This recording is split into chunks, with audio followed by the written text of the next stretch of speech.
you state your name, age, and where you're from? My name's Erin. I'm 21 and I'm from Toronto. And can you tell us about your early childhood? How was that like? It was very hectic in a lot of ways. I had some pretty challenging people in my life, in my family's life. My dad is undiagnosed, so we aren't sure exactly what it is, but severe mental health issues and severe paranoia and lots of different issues. And he was pretty abusive throughout my mom's pregnancy and my early childhood. And then he was out of my life by the time I was about 1. And then, my mom was with another person. We were living with him in Midtown. And again, just things kind of started to unravel.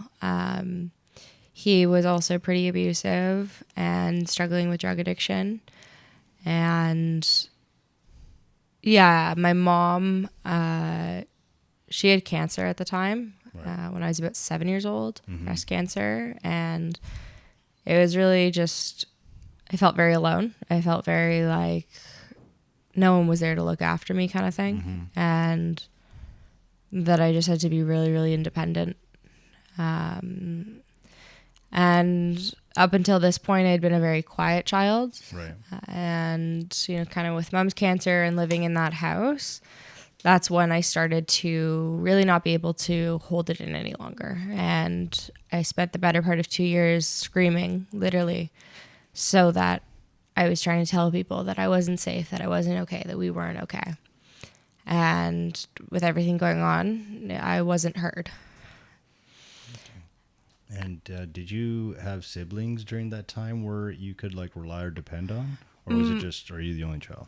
My brother, he's 4.5 years older than me. He was having his own issues at the time, mental health wise. Right. And so I wasn't really able to lean on him at that time. Okay. And you talked about you're trying to yell out for help. Like what did that look like? Did help arrive or were you kind of just there in silence? Yeah, I mean, help didn't really find its way. So it was just a lot of temper tantrums, yelling, screaming, slamming doors, really just being as loud as I could, and just not being heard. Okay. And how did that, being in households where there were abuse and so on and so forth, a lot of people sort of decompartmentalize, right? Was that something that you also did? I honestly don't remember much of it. I struggle with something called dissociative amnesia. So I remember the really big things. Right. But in terms of the day-to-day, a lot of it I know is only from stories. It was that was my way of coping, was to dissociate and just to kind of shut down, shut off. Okay. And where did that lead up into your teenage years? Like what impact did that have on you socially, in school? Yeah. So we left that household when I was about 8 years old, and it was just me, my mom, and my brother. Right. And at that point, it was kind of like the damage had already been done. And I remember I was about 8 when I started to self-harm by cutting, and that was really my first addiction, was to self-harm. And I got involved in a very dark sexual world online from a very, very young age. And it was about 8 where I really started to unravel. Okay. And it was, it was like 2 years of screaming. I was like, I wasn't being heard. So I started taking it out on myself. It's kind of like how they say, like a child, someone needs to be responsible. Right. And so if it's not the other people in their life, it's not their responsibility, then it's my responsibility. It's kind of how I saw it as a child. Right. And so I just started taking it out on myself. Okay. I'm sure that was a tough time for you there. Yeah, it just continued to develop and develop and develop. So the self-harm became worse and more frequent. The dark sexual world online started turning into real life things as I got into my teenage years. A lot of hypersexuality, a lot of just not really caring about myself, Right. wanting to harm myself in any way I could. And what drove you to some of those dark places online? Was it all the sort of the trauma? I'm assuming that had a part to do with it. Yeah, I'm not entirely sure. It's something, honestly, I'm still working on figuring out what really drove me there.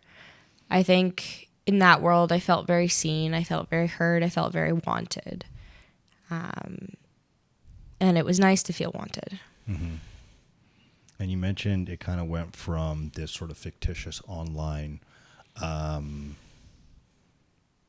conversation scenarios, whatever the case would be, and then it went sort of into the real life. What was that transition pouring over to the real life? Yeah. So yeah, online it was pictures and videos and sexting and all that kind of stuff with, you know, much older than me. I was about 9 years old when I started doing that. Wow.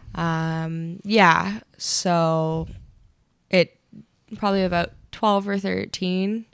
That's when it really developed into in-person things and just really feeling that, you know, I want to be wanted. It was when I was 15 that it became selling myself.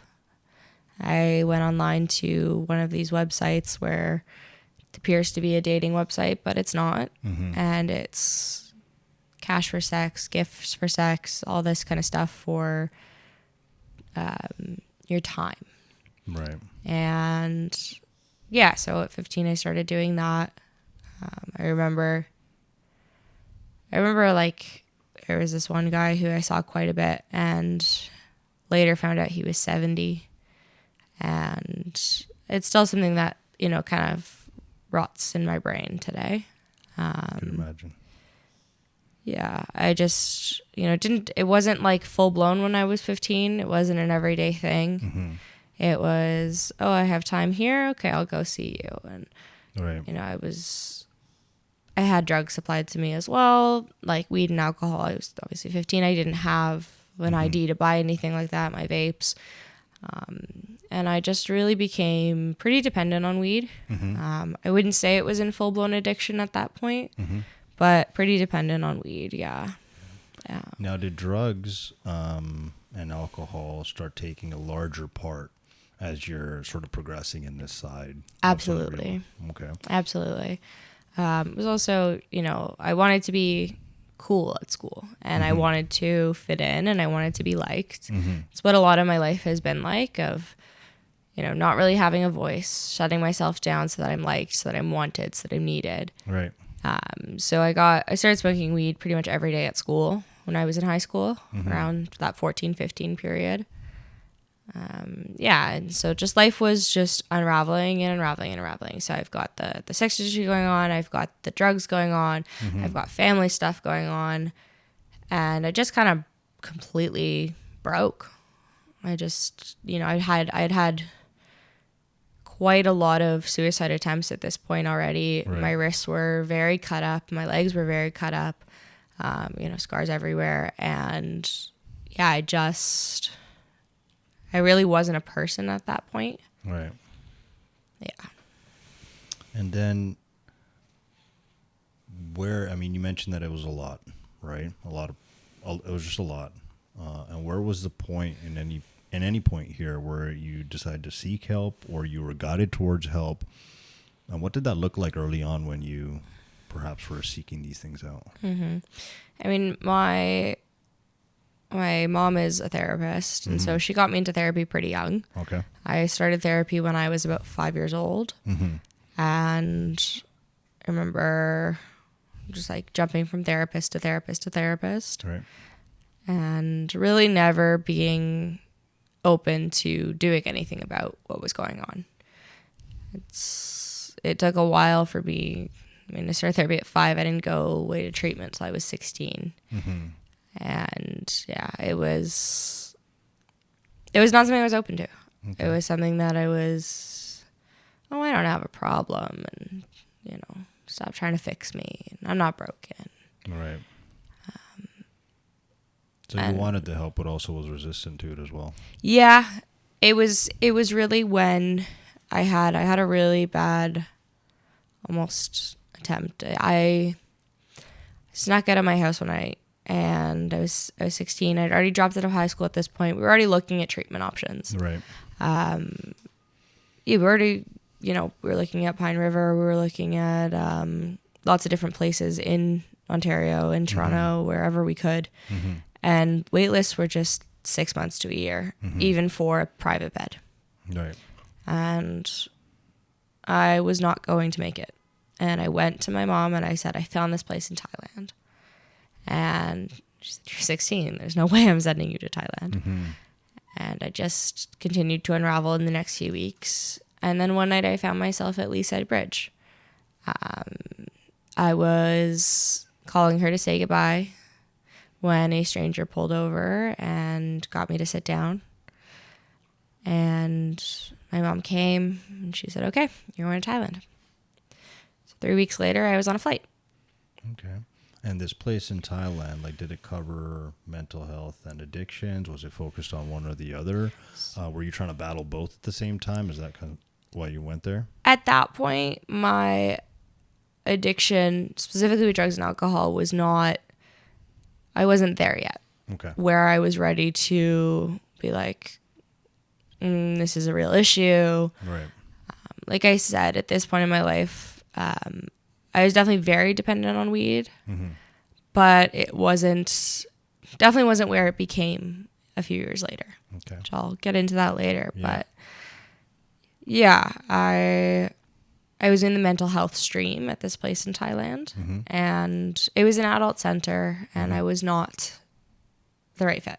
It was, no, what we now know is borderline personality disorder, was full-blown gung-ho, and I ended up sleeping with one of the other clients, and that got really messy. And then I found myself in Thailand ICU after trying to jump off my balcony at the center because I felt lost. And I just didn't know what to do. And they had said to me, okay, you're not the right fit for here. Thankfully, my mom was still in Thailand at the time. Right. And we found me another place to go. And that's how I ended up in Malaysia. Got you. And now you're in Malaysia. You've been in Thailand now. How scared or nervous are you during this sort of period in your life where you're kind of hopping from country to country trying to find some help? I'm very scared. But I'm also, at this point, I'd probably had 10 suicide attempts at this point in my life. Maybe more. I was just, I'm going to do this or I'm going to die. Right. And yeah, I was scared, but I was also almost apathetic or ambivalent to it. And it was just like, I don't even know where I am. Like, I was like, I'm in another country. Where the hell am I? Right. And that's kind of, again, going back into the dissociation of things. So how was Malaysia then? Malaysia, I was there. I actually stayed a very long time. I got there right before COVID. So I got there November 2019. And COVID hit the Asian countries a little earlier than over here.